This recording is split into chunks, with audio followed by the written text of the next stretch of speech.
Hey, welcome back to the channel. As we promised, we're going to do a question and answer session. Sometimes we get questions on our YouTube channel, and sometimes they post them on Facebook. But regardless, I just culled a few of these, and we're going to answer those. But before we do, what's the latest? Let's see what we've been doing lately. Yeah. Well, it's been getting warm here. That's right. So we like to take up a couple of walks a day. We're having to get up kind of early now. Yeah, we'll probably start setting the clock right at sunrise so we can get out there. We can go farther, but Sophie can't. Though today we did 1.6 miles.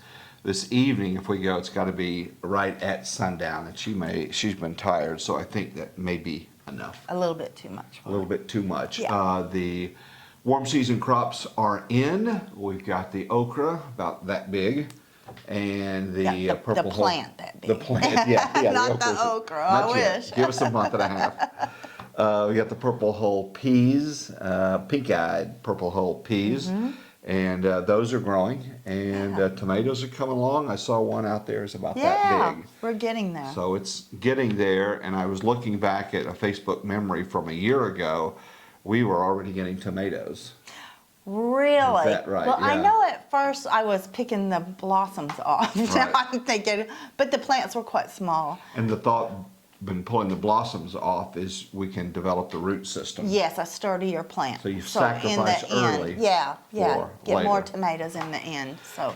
And also, this is something that we discovered. I think you saw it online or something like that. Yeah. Did you see that? Yeah. Okay, so roly-polies, they have been a big problem. They were last year. Yes. So this year, you're trying to be more proactive in treating them. And what are you doing? Well, we're using a lot of diatomaceous earth, which we did last year also, and that does help. Right. But I wanted to do something else in addition to that. So we are sinking the bottoms of these Dixie cups. We've only did a couple of them, but we're going to step it up now because it is working. Right. And we fill it. We put it with the ground, and then we fill it all the way up with beer. We have beer left over from beer bread. Yeah. Which you can find on the channel, by the way. Yeah. And so we have a lot of beer. Yeah. You bought like a 6-pack of beer. I bought a 6-pack and I gave the neighbor 4 of them. That's right. Because we only used one. That's right. So we have the one beer. Did you think I'd been nipping at I those? didn't keep track. So anyway, We're not beer drinkers. We don't have anything against it. We just don't. We just don't do it. Don't do it. So we fill this up with it, and then we dug a little hole and tried to make this level with the dirt. Yeah. And the thought is they're attracted to it, so they come in there and they fall in it. So we didn't know. The first day didn't look like much.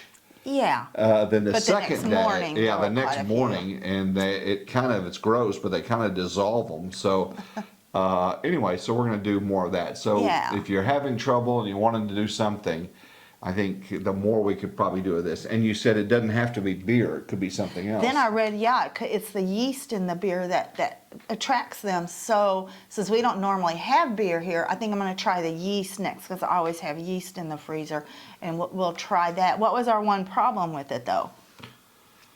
Oh yeah. In fact, I'll insert the picture.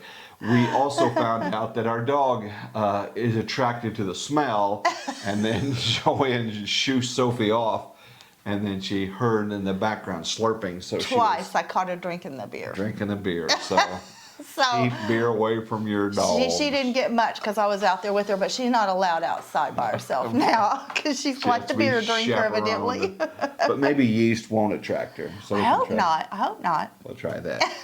Also, now we have a lot of yeast because you've been experimenting for about 4 weeks with sourdough bread. Yes, which actually does not use yeast. Oh, it doesn't. Okay. It brings in the yeast from the air.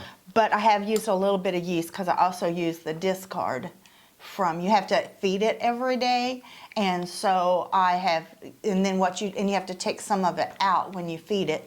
And they call that the discard. So I have been using a little bit of yeast and a little bit of baking powder and baking soda. So I've made discard biscuits, waffles, cinnamon rolls. I think that's it. And bread. And then I built I built up the starter for a few weeks, and then I finally made a real loaf of sourdough bread, and I've made 2 of those so far. So it's coming up on the channel. You didn't want to do it until you felt a bit more comfortable. So to teach something, it's best that you know a lot about it. And you're still making mistakes, and you're still learning. Everything's come out so far, but I'm sure at some point it won't. But yeah, it's been fun, and I think the hardest thing about it was reading about it and watching videos about it, and there are different ways to do it. And so I kept thinking, oh my gosh, this person says you have to do this. This person says I don't do that. So you have to kind of find your own way. So I'll show how I do it and what has been successful so far. All right.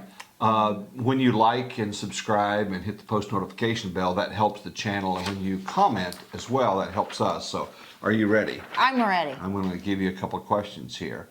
On the homemade pizza video, Nadine said, I did not catch what you're using that looks like ground beef. What is it? That we used Gardein crumbles. I believe there's at least one other brand, probably more, that are, so crumbles is their word for like hamburger meat. Right. They don't want to say that, but it's kind of similar to that. Yeah, so it's plant-based, and it really, when you cook it, it looks like burger, and it's fully cooked already, so you don't really have to cook it. But Shirley, on the barley bake that we did, we love to see the recipe for plant-based pot pies. Could it be just vegetables or perhaps plant-based meat? Do you have a plant-based pot pie? I do. It is made with puff pastry.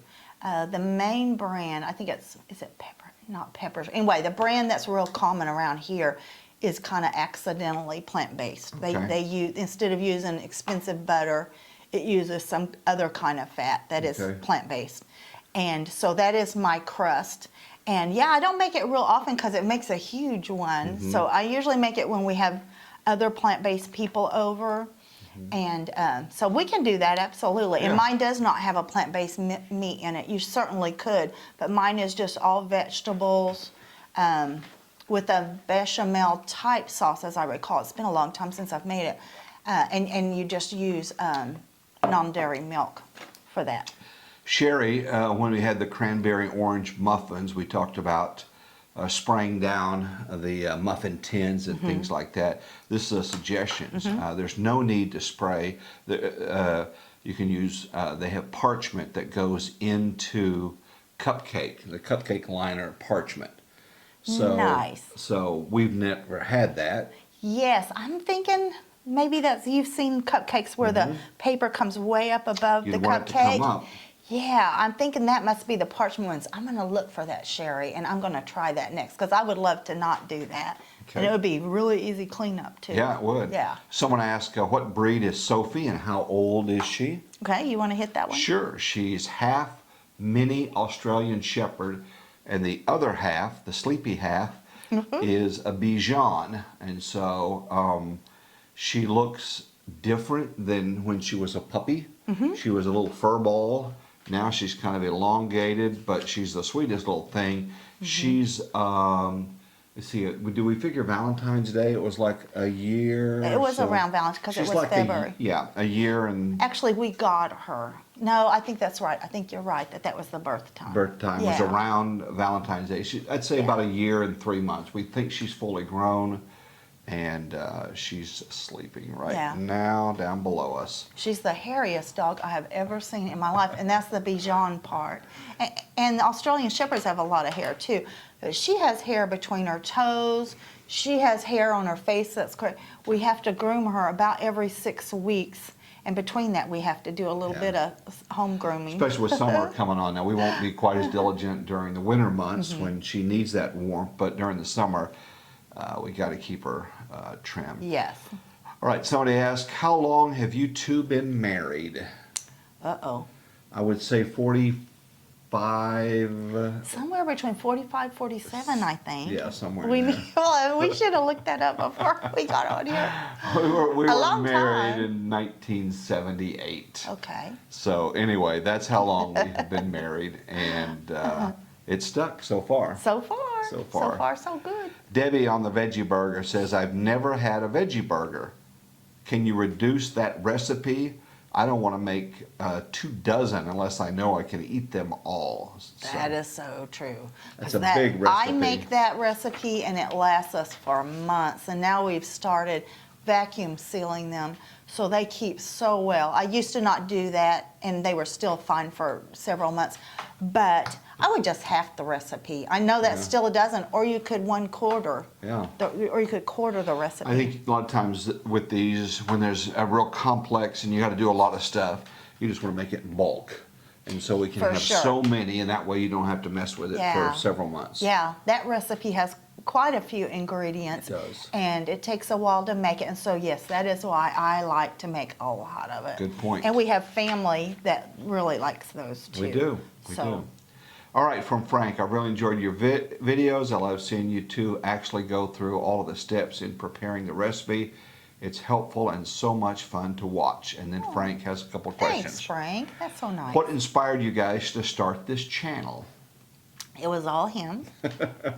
He was getting ready to retire after 43 years of being a meteorologist, a television meteorologist. And he was really nervous about having enough to fill his day. He's not a sit-around Being guy. bored. Plus, I wanted to show you off. You're an amazing cook, and I get to see it, and I post your pictures on social media. But I thought it'd be great if you could teach others how to make certain things. And so it was a combination of that. And I just pestered you long enough. Sure. People want to know when you're going to start a restaurant, too. Never. You know how they say if you take your hobby or whatever and you start making it a job, sometimes it's no longer fun. People say, why don't you storm chase, or why don't you forecast online, or why don't you do storm coverage online?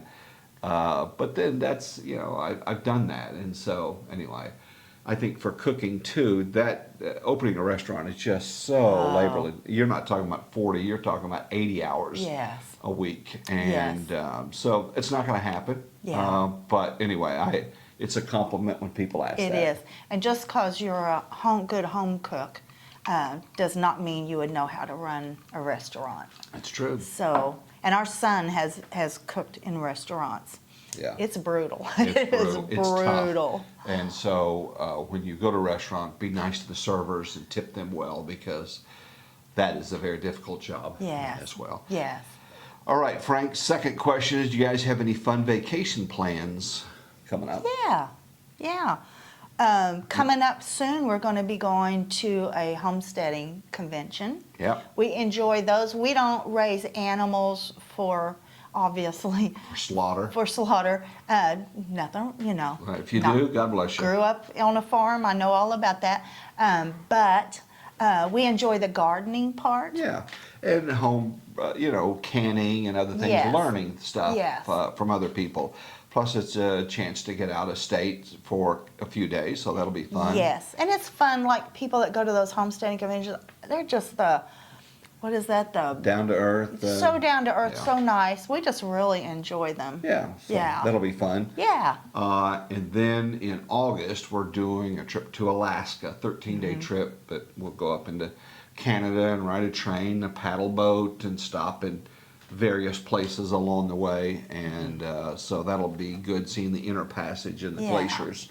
So that'll be fun. When we're feeling like an inferno in Oklahoma, in August, we will skip out to Alaska, get a little break. All right, from Betty. Don't know if you know, but if you use the root ends, I'm talking about the onions, I guess, root ends in your garden. Green onions. It will grow new ones, so the root ends. So slice them up, and then that little hairy part at the end, the roots. Yeah, leave about 1 inch on the root part also. Okay. Not the root part, but the actual onion part, Right. green onion part. And does the root part, they go down? You put those down, and you stick them in there. And I've heard of people putting it in a glass in their windowsill also and being able to do that. There you Just go. water. We don't really have a windowsill that would work real good with that. So, and I just saw today, I was reading, this lady was talking about she was doing it with celery. And I knew you could do it with celery. You just leave an inch or so on the bottom of it, and it regrows the celery. Wow. And she said that, now that would not here in Oklahoma, that would be a little difficult to do because it's a cool season crop. You certainly could not do it in the summer. Right. But she must have lived where it's somewhat cooler, and she said hers grew about 4 feet tall. Can you What? imagine a 4-foot celery? Be fun to see. A good experiment. So thank you, Betty, for that. From Vicky, I noticed you mentioned mayonnaise. Can vegans have mayo? Well, I would think mayo has egg in it. Real mayonnaise Real has egg in mayonnaise it. does. But, So, yeah, vegetarian, but not plant-based. And Yeah. maybe we should clear the air a little bit. We're doing more vegetarian than vegan. So, anyway, so this channel is not exclusively that.